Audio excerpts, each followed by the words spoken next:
오늘 말씀은 느헤미야 8장 1절부터 18절까지 말씀입니다. 함께 읽습니다.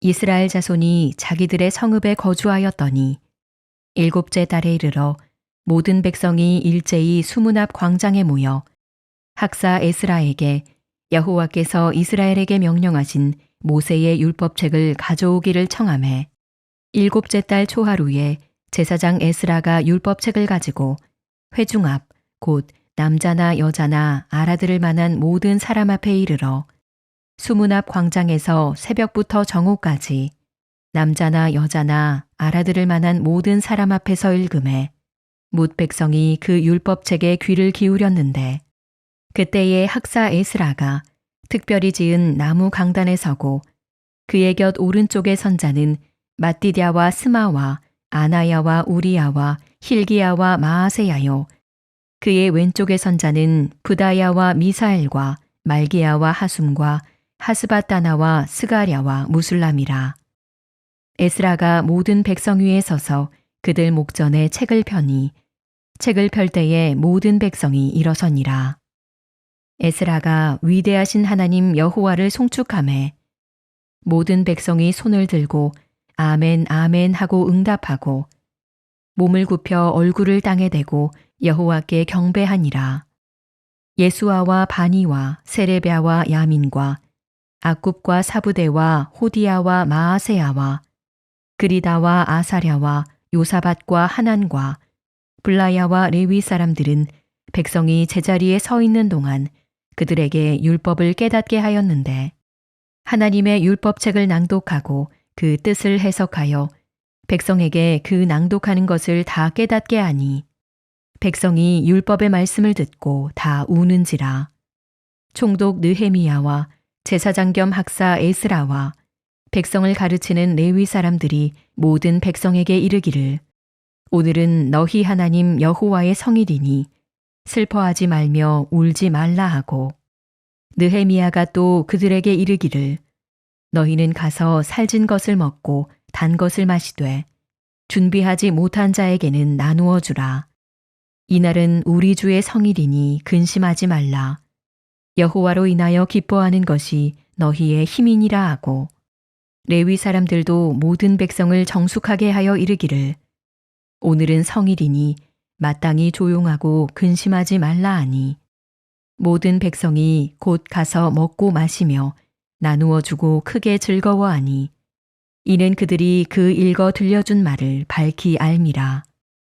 그 이튿날 뭇 백성의 족장들과 제사장들과 레위 사람들이 율법의 말씀을 밝히 알고자 하여 학사 에스라에게 모여서 율법에 기록된 바를 본즉 여호와께서 모세를 통하여 명령하시기를 이스라엘 자손은 일곱째 달 절기에 초막에서 거할지니라 하였고 또 일러스되 모든 성읍과 예루살렘에 공포하여 이르기를 너희는 산에 가서 감람나무 가지와 들감람나무 가지와 화석류나무 가지와 종려나무 가지와 기타 무성한 나무 가지를 가져다가 기록한 바를 따라 초막을 지으라 하라 한지라.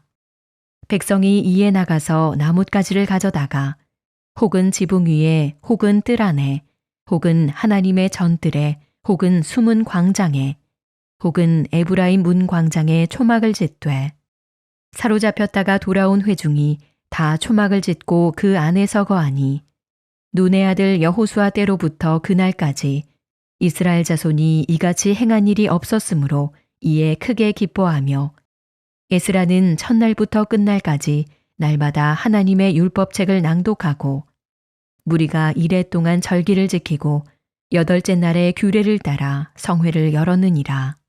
은혜의 흐름이란 제목으로 말씀 증거합니다. 우리가 보았던 것처럼 느헤미야는 예루살렘 성벽 재건을 방해하는 온갖 난관을 극복하고 52일 만에 성벽 공사를 마치게 됐습니다. 그리고 열악한 환경을 고려해서 지도자를 세우고 백성들에게 치안 유지를 강조했죠. 하지만 아직 끝이 아니죠. 성벽을 재건하는 게 외적인 재건이었다면 이제는 내적인 재건, 신앙 재건이 필요했어요. 이 오늘 본문은 그 유명한 수문 앞 광장 부흥 운동이에요. 이때 그 백성은 감격이 있었습니다. 모든 게 은혜였죠. 과거 유다 왕국은 바벨론에 의해서 완전히 망하게 됐습니다. 그 후 고국을 떠나서 이방 땅에서 포로 생활을 해야 했죠. 그러다가 하나님의 은혜가 임할 때 성경의 약속대로 포로기 시절을 다 끝내고 예루살렘으로 돌아오게 됐습니다. 당연히 그때 바라본 예루살렘은 너무나 황폐한 상태였어요. 성벽은 무너져 있고 성전은 파괴됐으면 모두 폐허와 같이 변했습니다. 그래서 힘써서 이제 그 땅을 재건하고자 했으나 반대자들과 방해자들의 농간으로 재건 사업도 지지부진했지요.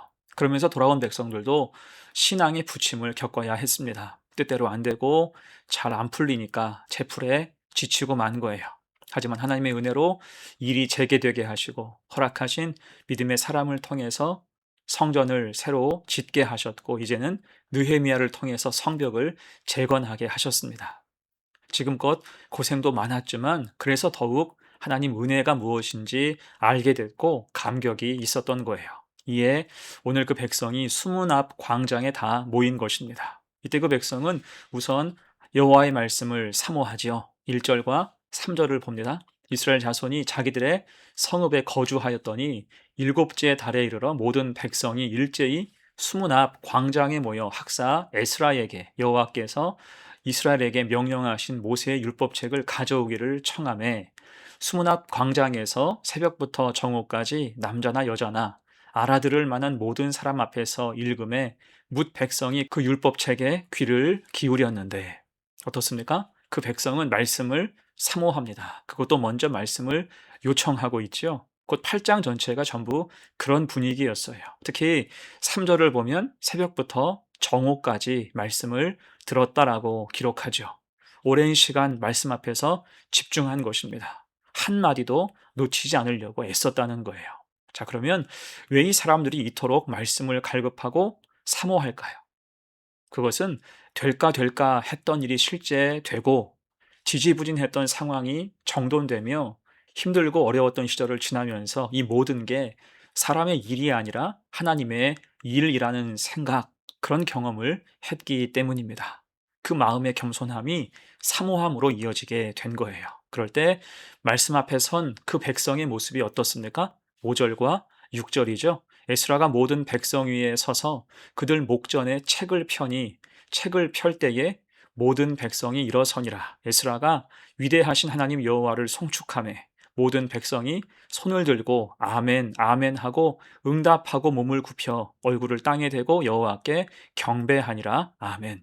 에스라가 하나님의 율법책을 펼 때에 모든 백성이 일어났습니다. 이는 하나님 말씀의 최고의 권위를 올려드리는 행동이지요. 그뿐 아니라 백성들은 몸을 굽혀 얼굴을 땅에 댔습니다. 자신을 낮추고 하나님 앞에 온전히 엎드리는 거지요. 그 사람은 자기를 낮출 때 위대하신 하나님을 온전히 만날 수가 있는 것입니다. 이에 에스라는 이제 율법을 낭독했고 레위 사람들은 거기서 그 말씀을 따로 해석해서 설명했습니다. 8절이죠. 하나님의 율법책을 낭독하고 그 뜻을 해석하여 백성에게 그 낭독하는 것을 다 깨닫게 하니. 자, 여러분 여기서 뜻을 해석했다는 것은 선포된 율법의 말씀을 현지어인 아람어로 번역해서 설명했다는 뜻이에요. 곧 예루살렘에 이방 민족이 들어와서 말이 섞이고 또 오랜 이방 생활로 히브리어에 익숙하지 않은 백성들을 위한 배려와 섬김의 차원이었습니다. 그렇게 시간과 공간, 환경적인 요인으로 서로의 모습이 달라졌지만 하나님 말씀은 변하지 않았고 그로 인해서 이제 하나가 되었다는 그러한 의미입니다. 자, 그럴 때 9절 말씀이에요. 백성이 율법의 말씀을 듣고 다 우는지라. 총독 느헤미야와 제사장 겸 학사 에스라와 백성을 가르치는 레위 사람들이 모든 백성에게 이르기를 오늘은 너희 하나님 여호와의 성일이니 슬퍼하지 말며 울지 말라. 아멘. 그 백성이 말씀 앞에 함께 울었습니다. 이것은 회개의 눈물이며 또 감사의 눈물이죠.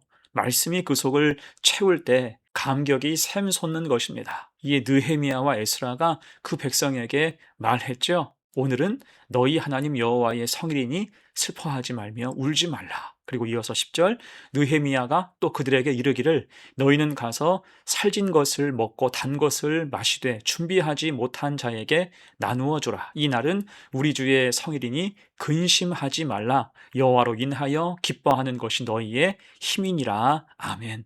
자, 한마디로 이제 눈물 닦고 함께 하나님의 은혜를 누리며 기뻐하자라는 것입니다. 힘을 내자. 여호와로 인하여 기뻐하는 것이 너희의 힘이니라. 힘내서 주신 은혜, 주신 성전, 주신 성벽을 지켜내어 이스라엘 공동체 위에 주의 은혜가 흐르게 하자는 거예요. 자, 여러분, 이 흐름, 은혜의 흐름을 기억하십시오.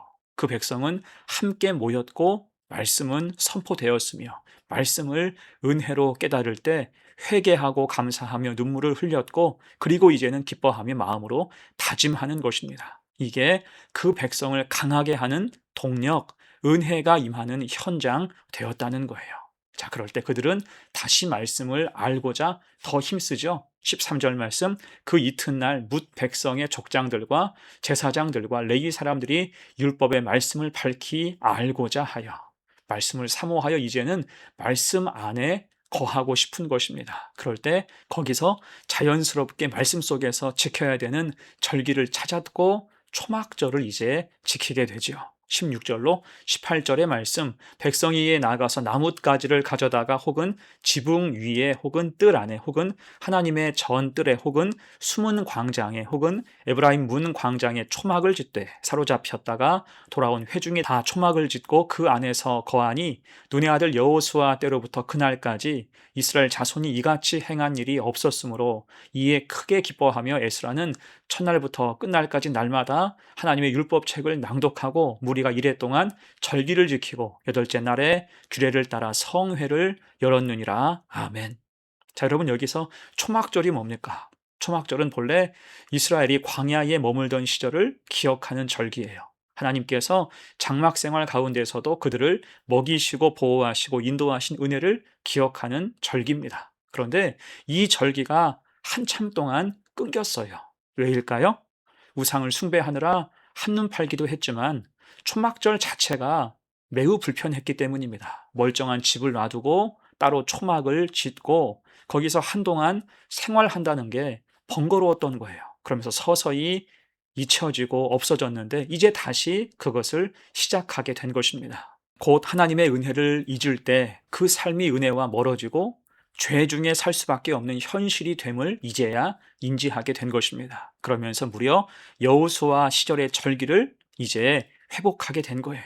은혜가 흘러서 열매가 된 것입니다. 자, 이제 말씀을 정리하면서 오늘 은혜의 흐름은 우리에게 깊은 교훈을 줍니다. 은혜는 거룩한 모임으로 시작하여 말씀으로 채워졌고 겸손으로 깊어질 때 기쁨과 감사를 주시고 순종의 열매로 이어졌다는 것입니다. 이 은혜가 우리의 삶과 교회 가운데도 흘러가야 할 것입니다. 그럴 때 우리 믿음은 견고해지고 삶은 은혜로 더욱 채워질 거예요.